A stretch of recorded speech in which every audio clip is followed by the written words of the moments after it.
Hello friends, welcome back to our channel fact Googlio. क्या आपने कभी सोचा है कि रेगिस्तान की जलती रेत में इंसान के पैर धंस जाते हैं, लेकिन ऊंट बिना रुके, बिना फंसे चलता चला जाता है। तो आज जानेंगे इसका कारण। तो आइए जानते हैं ऊंट का परिचय। ऊंट क्यों यूं ही रेगिस्तान का जहाज नहीं कहा जाता। यह जानवर प्रकृति की सबसे बेहतरीन डिजाइन में से एक है। तो आइए जानते हैं इसके पैरों की बनावट के बारे में। ऊंट के पैर विशेष रूप से चौड़े और चपटे होते हैं, जिससे उनका वजन एक बड़े क्षेत्र में फैल जाता है और वह रेत में नहीं धंसता। तो चलिए जानते हैं लचीले जोड़ और फैले हुए पंजों के बारे में। ऊंट के पंजे दो हिस्सों में बटे हुए होते हैं और चलने पर ये फैलते हैं।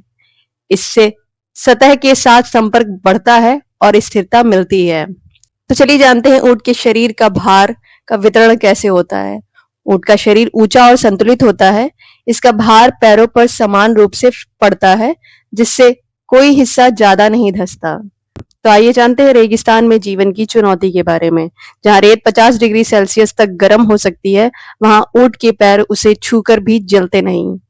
उनका थिक स्किन पैड एक नेचुरल इंसुलेटर है। तो आइए जानते हैं ऊंट की अन्य जानवरों से तुलना। घोड़ा, गधा या गाय रेगिस्तान में ऊंट की तुलना में जल्दी थक जाते हैं या धंस जाते हैं। क्यों? क्योंकि उनके पैर में ये विशेषताएं नहीं होती।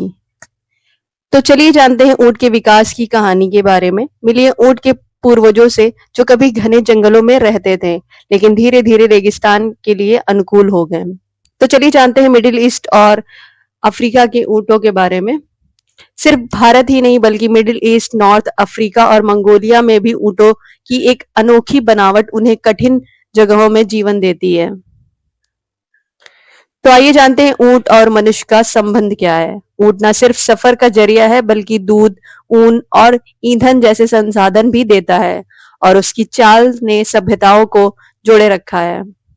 अब आप जान गए होंगे ऊंट का पैर केवल एक अंग नहीं बल्कि रेगिस्तान की समझ का जीता जागता उदाहरण है।